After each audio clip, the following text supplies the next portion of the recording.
혹시 지금 병원비, 약값, 카드값, 손주 용돈까지 쉴 틈 없이 나가는 돈 앞에서 통장을 멍하니 바라본 적 있으신가요? 저도 그랬습니다. 매달 마이너스 통장을 보며 앞으로 20년을 이렇게 살아야 하나 한숨만 나왔습니다. 누구보다 열심히 살았습니다. 자식 잘 되라고 다 바쳤고 내 욕심 하나 없이 살아왔는데 이제 와서 100만 원도 없는 통장을 보고 있자니 참 서글프더라고요. 그보다 더 무서운 건 가난해졌구나라는 자각이 아니라 앞으로도 나아질 일은 없겠구나 하는 체념이었습니다. 하지만 그 생각 틀렸습니다. 우리는 지금도 바뀔 수 있는 길 위에 서 있습니다. 이 영상에서는 왜 우리 세대가 이렇게까지 힘들어졌는지, 그리고 지금부터라도 우리가 할 수 있는 일은 무엇인지 그 답을 함께 찾아보려고 합니다. 끝까지 함께 해주신다면 나만 그런 게 아니었구나 하는 위로와 나도 할 수 있겠다는 용기를 분명히 느끼실 수 있을 겁니다. 구독과 좋아요, 그리고 알림 설정까지 해주시면 앞으로 더 좋은 이야기를 계속 만들어가는데 큰 힘이 됩니다. 내가 이렇게 될 줄 몰랐어요. 젊을 땐 한 달에 300도 벌었거든요. 그땐 이 나이쯤이면 여유 있을 줄 알았죠. 올해 일은 임성순 씨는 경기도 부천에 있는 16평짜리 임대 아파트에 살고 있습니다. 남편은 10년 전 위암으로 세상을 떠났고 지금은 혼자 지내십니다.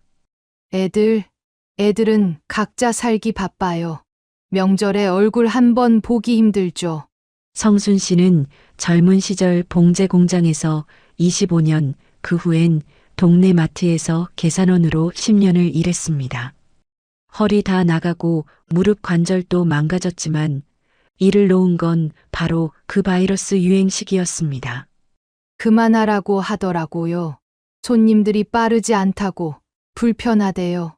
그렇게 일을 놓고 보니 남은 건 국민연금 38만 원, 거기에 기초연금 32만 원, 합쳐도 70만 원. 근데 고지서만 50만 원이에요. 관리비, 가스비, 거기다 약값이 한 달에 12만 원이 넘어요. 진통제, 혈압약, 위장약, 종합병원에 한 번만 가도 교통비에 진료비까지 70만 원으로 버티기엔 하루하루 생활비 부담이 너무 커졌어요.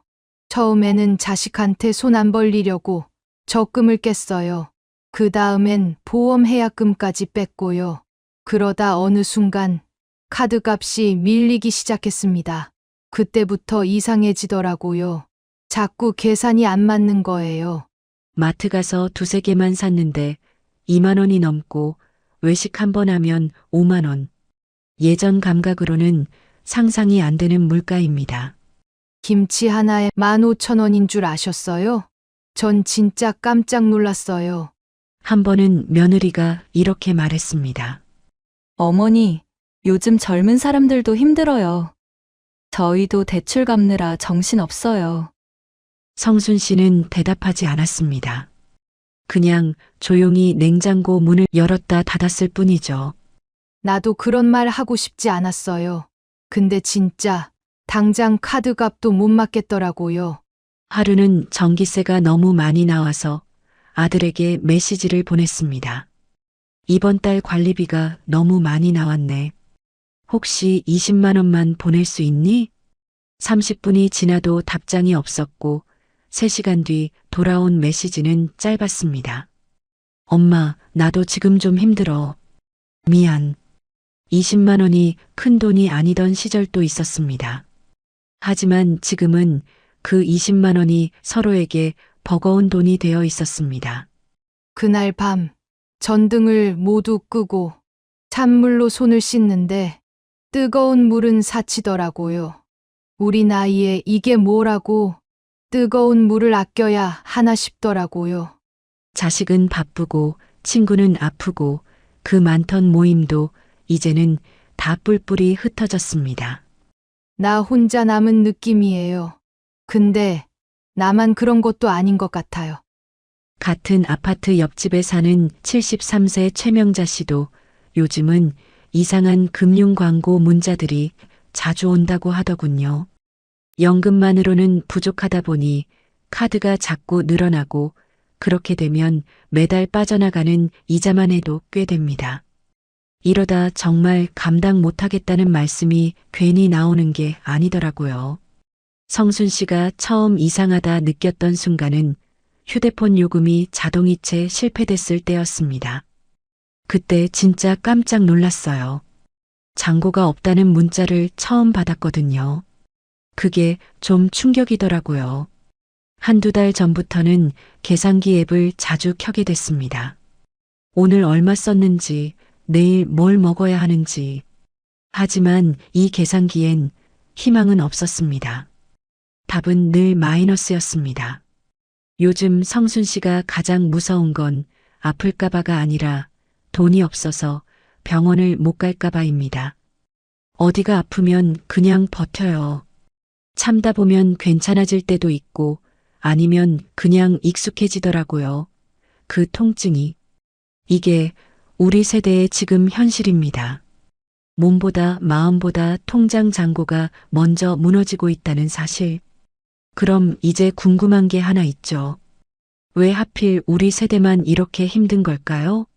그 이유를 지금부터 알아보겠습니다. 나도 한때는 돈 좀 만졌어요. 남편이 사업할 때는 세금도 두 손으로 쥐고 냈다니까요. 임성순 씨는 이렇게 말합니다. 젊은 시절엔 누구보다 부지런했고 가진 건 없어도 늘 우리 애들 대학 보내자는 마음 하나로 버텼습니다. 그런데 지금 이렇게 빈털터리가 될 줄은 몰랐습니다. 도대체 어떻게 이런 일이 생긴 걸까요? 첫 번째 원인, 연금으로는 절대 살 수 없는 잔혹한 현실. 국민연금 38만 원. 이게 한 달 생활비의 전부입니다. 그마저도 성실히 낸 분들 얘기고 경력 단절되거나 사업 실패하거나 남편이 연금 없이 세상 떠난 경우엔 30만 원도 안 나옵니다.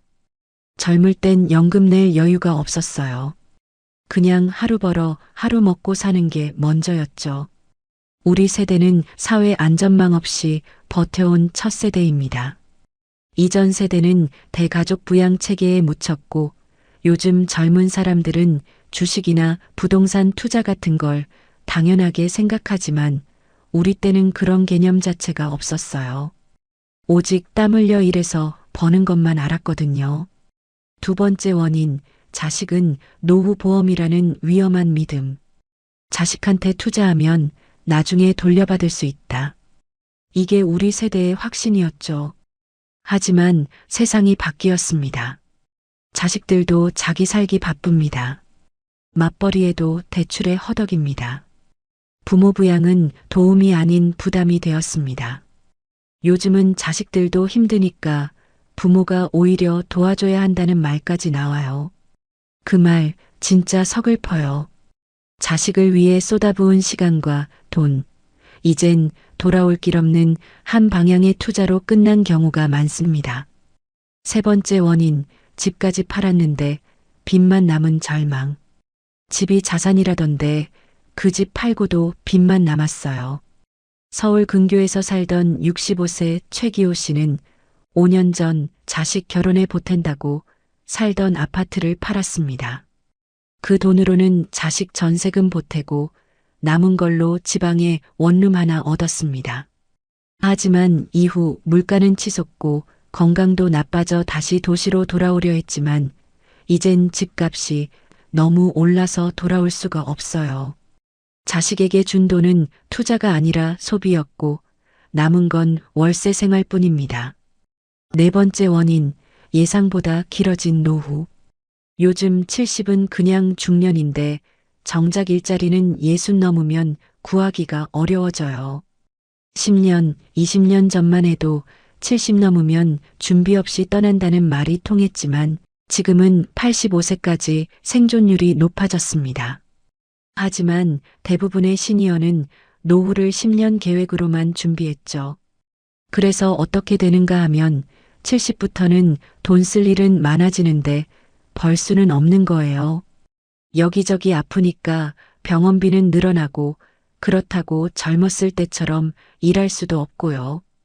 이 나이에 아프면 그냥 운명이라 생각하라는 말, 그게 실제로 현실이 되어버린 겁니다. 5번째 원인, 아무도 보려 하지 않는 우리의 가난. 이 모든 상황이 조용히 아무 말 없이 벌어지고 있다는 것. 그게 가장 슬픈 현실입니다. 다음은 실제 성순 씨가 쓴 메모장 내용입니다. 8월 10일, 어제 감자국 데워서 또 먹음. 약값 카드 청구 11만 9천 원. 통장 잔고 8,700원. 8월 13일, 관리비 걱정 때문에 에어컨 대신 선풍기만 사용. 8월 30일, 관리비 이체 실패. 아들에게 문자 보냄, 답 없음. 이 기록은 누구에게도 보여줄 수 없지만 우리 세대 수십만 명이 비슷한 일기를 쓰고 있습니다. 자식 세대는 이렇게 말해요. 요즘은 다 힘들어요. 부모 세대도 좀 이해해 주세요. 그 말을 들은 성순 씨는 말이 막혔다고 했습니다. 아니, 우리는 다 감수하고 키웠는데 왜 지금은 우리가 이해받아야 하죠? 이건 이해의 문제가 아니에요. 세대별 삶의 구조가 완전히 달라졌기 때문입니다. 젊은 세대는 투자로 사는 세대고 우리 세대는 희생으로 버텨온 세대거든요. 희생은 기억되지 않았고 결과는 가난이라는 상처만 남았습니다. 많은 사람들이 노후 준비가 부족해서라고 말하지만 실제로는 노후 준비할 여유조차 없었던 삶이었습니다. 지금 이 영상을 보고 계신 분도 비슷한 상황이시라면 아실 겁니다. 이건 개인의 잘못이 아닙니다. 세상의 구조와 흐름이 우리를 여기까지 몰고 온 겁니다. 이런 현실 속에서 성순 씨는 더욱 깊은 절망에 빠져갔습니다. 내가 뭘 그렇게 잘못했을까요? 그냥 자식 잘 되라고 한 것뿐인데. 임성순 씨는 지난달 생일을 맞아 딸에게 문자를 보냈습니다. 엄마 생일이야. 시간 되면 잠깐이라도 얼굴 보고 싶다. 답은 오지 않았습니다. 대신 이틀 뒤 이렇게 문자가 왔습니다. 엄마 미안. 요즘 회사 너무 바빠서 깜빡했어요. 그날 성순 씨는 혼자 시장에서 미역국 재료를 사다가 갑자기 멈춰섰습니다. 혼자 먹는 미역국이 뭐라고 그냥 손이 안 가더라고요. 며느리는 요즘 경조사 단톡방도 나갔습니다. 손주는 이제 생일 전화도 하지 않습니다. 이젠 내가 가족인가 싶어요. 가족 단톡방도 조용합니다. 카톡 프로필은 바뀌었지만 그 안에 본인은 없습니다. 하도 조용해서 내가 그룹에서 나간 줄 알았어요. 성순 씨는 이번 여름을 선풍기 하나로만 버텼습니다. 관리비가 무서워서 에어컨은 꿈도 못 꿨어요. 밤에 너무 더워서 잠 못 드는 날이 많았지만 그래도 참았습니다. 가끔 시장을 지나가다가 비슷한 나이분들이 둘러앉아 수박을 나누는 모습을 보면 마음 한 구석이 찌릿했습니다. 나도 저랬을 텐데 이젠 부를 사람도 올 사람도 없어요. 친구들 대부분은 요양병원에 있거나 카카오톡 상태창이 기억합니다로 바뀌어 있습니다. 이런 외로움이 극에 달했던 건 딸과의 관계가 완전히 틀어진 후였습니다. 딸과의 마지막 전화는 2달 전이었습니다. 그때 이런 대화를 나눴어요. 엄마, 진짜 너무하신 거 아니에요? 뭐가? 왜 자꾸 돈 얘기해요? 우리도 애 키우느라 허덕여요. 나도 말 안 하려고 했지. 근데 약값이 이번 달 또 올랐단다. 그럼 나라에다 말해요.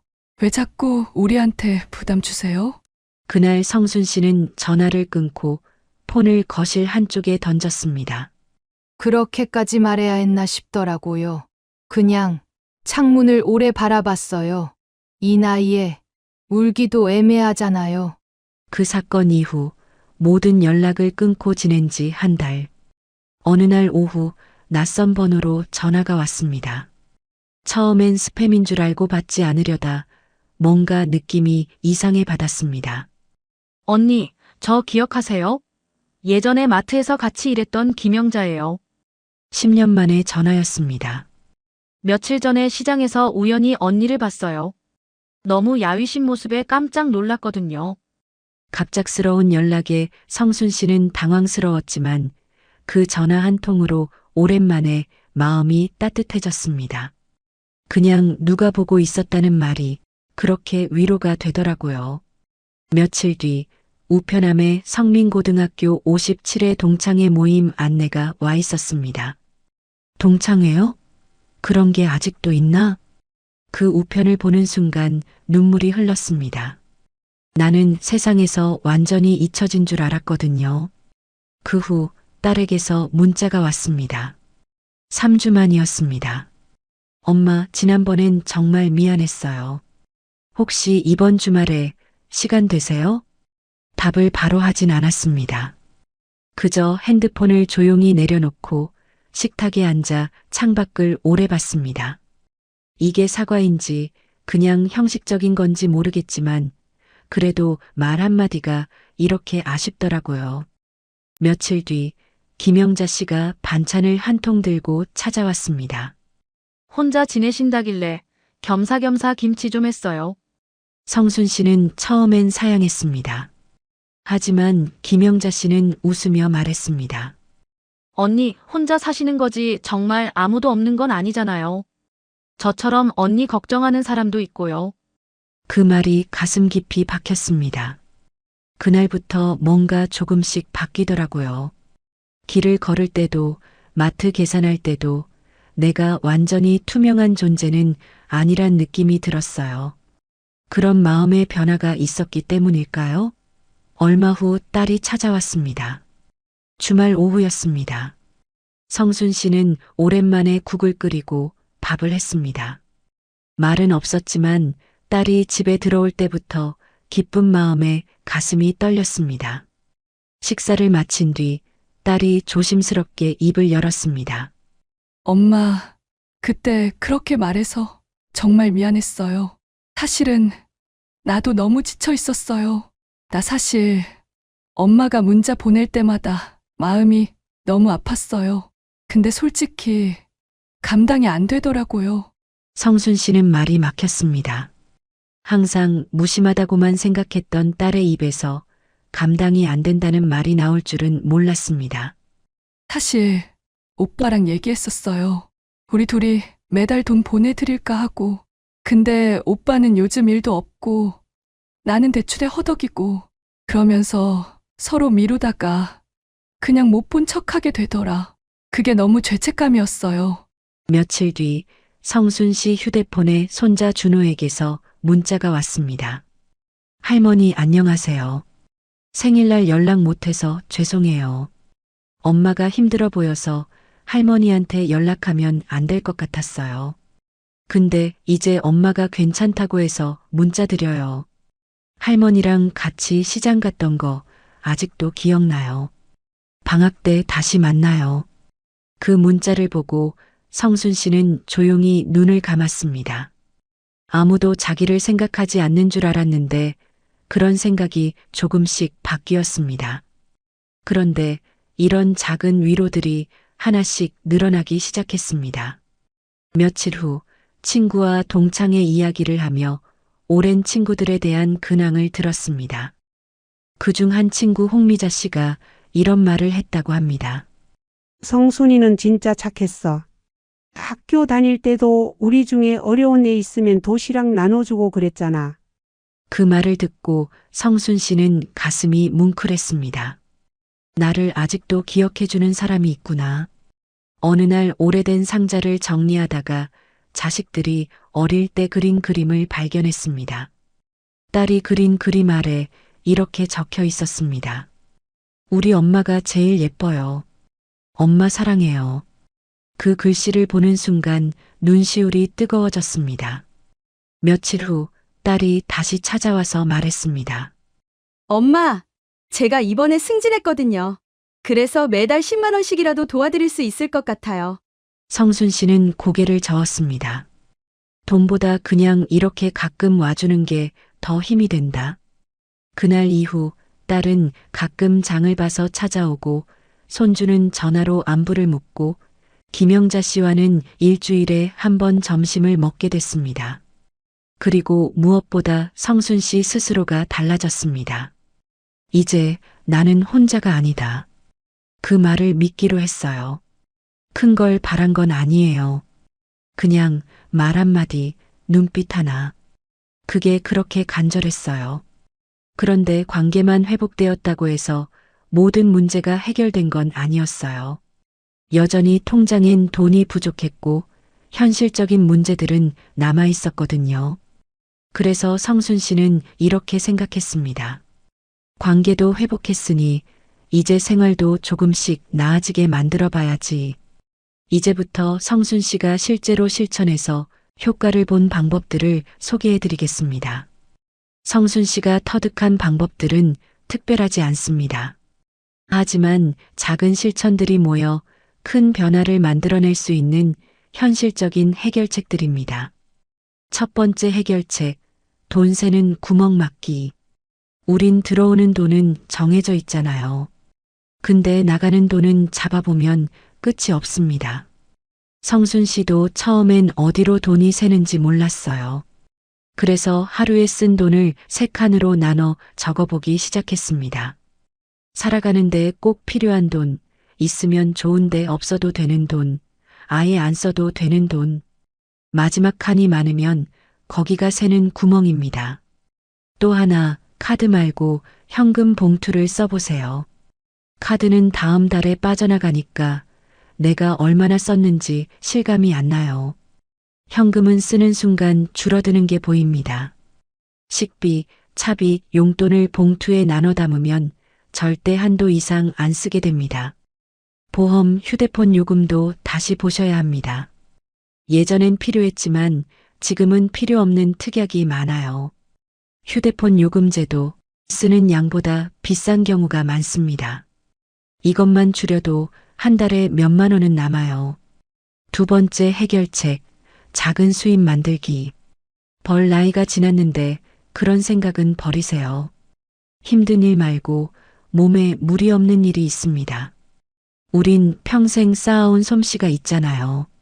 주민센터나 평생학습관에서 강사나 보조 강사를 뽑을 때가 많습니다. 시간당 2만 원, 주 2회만 해도 한 달 16만 원이에요. 또 도서관 책 정리, 전시 안내, 학교 돌봄 교실 보조 같은 일도 있습니다. 이건 체력 부담이 거의 없습니다. 집안에 안 쓰는 물건을 팔아도 됩니다. 몇 년째 안 쓰는 가전, 입지 않는 옷, 안 쓰는 가구들을 팔아보세요. 처음엔 2, 3만 원이라도 한 달 모이면 10만 원이 넘습니다. 게다가 집이 정리되니 쓸데없는 소비도 줄어요. 세 번째 해결책, 건강 지키기가 최고의 절약. 병원비는 한 번 나가면 큽니다. 하루 20분 걷기, 싱겁게 먹기, 정기검진. 이건 돈이 아니라 시간을 투자하는 겁니다. 복지관에서 무료 건강체조, 혈압 체크를 받으세요. 동네 보건소에서는 무료 독감 예방접종, 기본 건강검진을 해줍니다. 네 번째 해결책, 정부 지원제도 적극 활용하기. 많은 분들이 받을 수 있는 혜택을 모르고 지나치는 경우가 많습니다. 기초연금, 주거급여, 의료급여, 에너지 바우처, 문화누리카드. 이런 제도들을 모두 활용하면 한 달에 50만 원에서 70만 원 정도의 추가 지원을 받을 수 있습니다. 신청은 주민센터에서 할 수 있고 담당 공무원이 친절하게 안내해 줍니다. 작은 변화가 모이면 인생이 바뀝니다. 이런 방법들을 하나씩 실천하면서 성순 씨의 일상도 달라졌습니다. 현금 봉투로 가게 관리를 하고 복지관에서 작은 일을 시작하고 건강을 위해 산책도 하고 받을 수 있는 지원도 신청했습니다. 그러면서 자연스럽게 사람들과 만날 기회도 생겼어요. 처음 한 달은 별로 티가 안 납니다. 하지만 두세 달만 해보면 통장에 남는 돈이 보이기 시작합니다. 나가는 돈이 줄고 들어오는 돈이 조금 늘면 마음이 훨씬 가벼워집니다.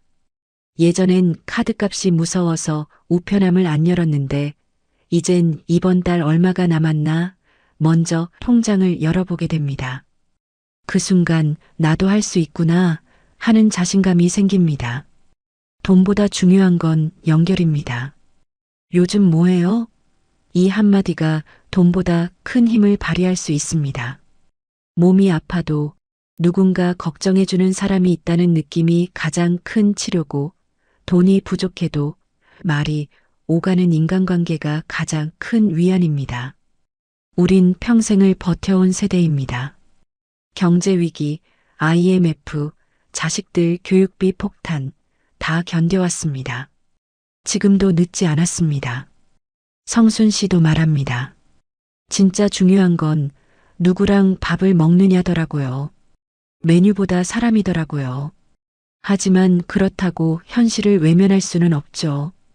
관계도 회복하고 동시에 작은 절약도 실천하고 조금씩이라도 수입을 늘려가는 것. 이 모든 게 함께 이뤄질 때 진짜 변화가 시작됩니다. 변화는 거창하게 시작할 필요 없습니다. 오늘 가족에게 안부 문자 하나 보내고 내일은 쓸데없는 지출 하나 줄이고 모레는 동네 복지관에 한번 가보는 것.